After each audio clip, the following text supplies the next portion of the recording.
नैना अपने पलंग पर बैठकर टीवी देख रही थी और डोर बाजी तो उसने अपने पति अजय को आवाज़ दी, प्लीज़ दरवाज़ा खोलिए, देखिए तो कौन आया है। अजय ने दरवाज़ा खोला तो देखा उसकी सास खड़ी थी। उसने प्रणाम किया और उन्हें भीतर आने को कहा। नैना अंदर बेडरूम में हैं, आप चलिए मैं अभी आता हूँ। यह कहकर अजय किचन की तरफ चला गया और नैना की माँ अपनी बेटी के पास उसके कमरे में चली आई। माँ, और आप यहाँ? हाँ बेटी, तुम्हारे घर के पास आई थी तो सोचा तुमसे मिलती चलूँ। क्या बात है, आज दामाद जी ऑफिस नहीं गए? सब ठीक तो है ना? हाँ माँ, सब ठीक है। आज मेरी तबीयत कुछ ठीक नहीं थी तो इन्होंने छुट्टी ले ली। क्यों बेटा, क्या हुआ तुम्हें? ठीक तो लग रही हो। समधन समधन जी कहाँ हैं? उसने भी मिलूँ तो चलूँ? तब तक अजय पानी लेकर आया और बोला, माँ 2 दिन के लिए मामा जी से मिलने गई हैं। नैना को कल रात से ही बदन में हल्का दर्द और चक्कर जैसा महसूस हो रहा था तो सुबह दवाई लाकर दी। सोचा कि दिन में कोई परेशानी न हो जाए तो इसीलिए मैंने आज ऑफिस से छुट्टी ले ली। अच्छा किया बेटा। समधन जी भी घर पर नहीं है तो कोई दिक्कत हो सकती है बेटा, कुछ ऐसा तो मुझे बुला लेते। ऑफिस की से छुट्टी क्यों ले ली? मैं जाती, बताओ कुछ काम हो तो मैं कर देती हूँ। तुम दोनों बैठो, मैं अभी तुम दोनों के लिए खाने को कुछ बना लाती हूँ। अरे नहीं माँ जी, आज मैंने उबे पुलाया है और रायता चटनी भी बना ली है। अरे वाह बेटा, तुम तो कुक भी हो। मुझे पता नहीं था कि मेरी बेटी कितनी किस्मत वाली है जो तुम जैसा पति उसे मिला है, जो अपनी पत्नी का इतना ध्यान रखता है। हर लड़की को तुम जैसा पति मिलना चाहिए ताकि ज़रूरत पड़ने पर वह अपनी पत्नी की देखभाल कर सके। और आप बैठो माँ जी, मैं खाना लेकर आता हूँ, खाकर बताइएगा कि कैसा बना है। वह दामाद जी, आप तो बड़े छुपे रुस्तम निकले, इतना बड़ा गुण छुपा कर रखा है था। हमने सचमुच भगवान से बहुत कृपा की है कि इतना प्यार करने वाला पति मिला है मेरी बेटी को। मम्मी जी, आप चाय पियोगी क्या? मैं बना कर लाता हूँ। अजय चाय बनाने के लिए किचन में चला गया। माँ ने नैना से पूछा, क्या हुआ था तुम्हें जो आराम कर रही हो? कुछ नहीं माँ, बस आज कुछ काम करने का मन नहीं था। सासू माँ घर पर नहीं थी न, वरना वह कहाँ आराम करने देती। बस आज दिल किया आराम करने का तो तबीयत ख़राब होने का थोड़ा सा नाटक कर लिया। अब देखो तो सब कुछ कैसे आराम से बिस्तर पर मिल रहा है। और कभी कभी तो इस तरह मौका मिलता है सेवा कराने का। और दोनों माँ बेटे हंसने लगी। थोड़ी देर बाद अजय चाय लेकर आया। तीनों ने चाय पी और नैना की माँ अपने घर जाने के लिए उठी तो उसने अपने दामाद से कहा, बेटा मैं बहुत खुश हूँ, बस ऐसे ही दोनों प्यार से रहना, ऐसे ही मेरी बेटी को खुश रखना, उसका ध्यान रखना। और वह अपने घर चली गई।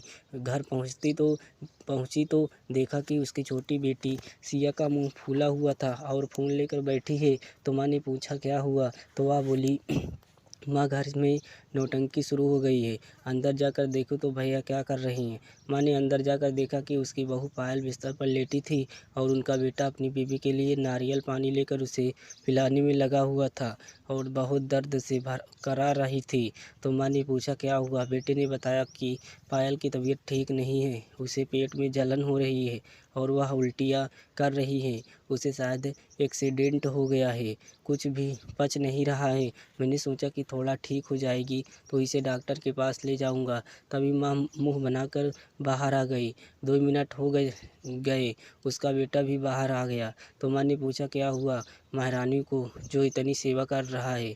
बताया ना माँ, पायल की तबीयत ठीक नहीं है। रहने दे बेटा, मैं सब समझती हूँ।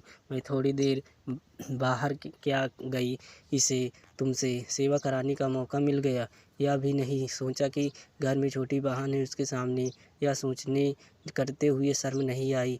तुम लोगों को कोई तबीयत ख़राब नहीं है, बहू की यह सब नौटंकी कर रही है। इन औरतों को तो नहीं जानता मैं अच्छे से, जानती हूँ कि पति और ससुराल वालों से सेवा कराने का मौका मिलना चाहिए। इनको अभी हाथ पकड़कर बाहर लेकर आओ और बोलो इसे कि मैं थकी हारी हुई हूँ, घर आई हूँ तो चाय पानी दे मुझे।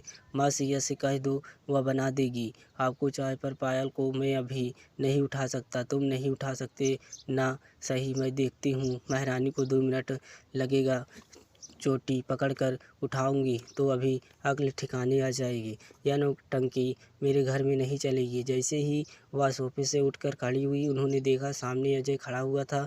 दामाद जी आप यहाँ कैसे? आपका फ़ोन वहीं रह गया था। सोचा कि आपको दिक्कत होगी तो देने चला आया।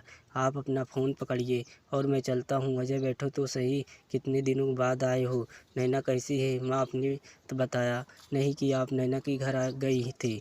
आप तो अपनी सहेली के घर गई थी ना? बेटे ने पूछा। हाँ बेटा, उसका घर नैना के घर से पास ही था तो सोचा मिलकर चलती हूँ। आप बैठो दामाद जी, मैं अभी आपके लिए ठंडा लाती हूँ। नहीं माँ जी, मुझे कुछ नहीं चाहिए। अभी तो आपके साथ खाना खाया, चाय पी और मुझे जल्द घर जाना है। जाकर किसी की अक्ल ठिकाने लगानी है। मैं समझती नहीं बेटा, किसकी बात कर रहे हैं आप? जाकर किसी की अक्ल ठिकाने लगानी है। मैं समझ ही नहीं बेटा, किसकी बात कर रहे हैं आप? अपनी बेटी की। मुझे नहीं पता था कि यह औरतें इतनी बड़ी नौटंकी किया करती हैं। वो सवालों से सेवा करने, पति से सेवा कराने का, और ससुराल घर वाले के लिए। नहीं बेटा, ऐसा कुछ नहीं करना। मेरी बेटी की तबीयत सचमुच में ठीक नहीं है, वरना वह बिस्तर पर क्यों रहती? मैं भी उसे मिल कर आई हूँ। वह वाकई ठीक नहीं है। वह नाटक नहीं कर रही है। तुम खुद हो तो कर रहे थे कि तुम उसके लिए दवा भी लाए हो, तो तुम कैसे वह कह सकते हो कि वह नाटक कर रही है? वह इसीलिए कि अभी अभी मैंने यहीं पर तो देखा और सुना कि औरतें नाटक करती हैं। अगर आपकी बहू की तबीयत ठीक नहीं है तो वह नाटक है, और अगर आपकी अपनी बेटी नाटक भी करे तो उसकी तबीयत सच में ख़राब है। मैंने तो सही पर सीखा कि सास घर में नहीं तो बहू की नौटंकी शुरू। और आज मेरी माँ भी घर में नहीं है तो शायद नैना भी नाटक कर रही है। मुझे भी ऑफिस से छुट्टी करवाई, खाना बनवाया, सेवा करवाई। अभी जाकर उसे ठीक करता हूँ। माँ जी, मुझे नहीं पता था कि इतनी चोटी भी खींचनी पड़ती है। मैं आज ही माँ को वापस बुलाता हूँ ताकि आकर अपनी बहू को ठीक करे। मैं तो ये यूँ ही उसकी सेवा में लगा हुआ था। अपने तो रास्ता दिखा दिया मुझसे गलती हो गई दामाद जी, माफ़ कर देना बेटा। मैंने अपनी बहू को गलत समझकर उसके हालात को नहीं समझा। पर उसकी सज़ा मेरी बेटी को मत देना। मैं अपनी बहू का पूरा ध्यान रखूँगा।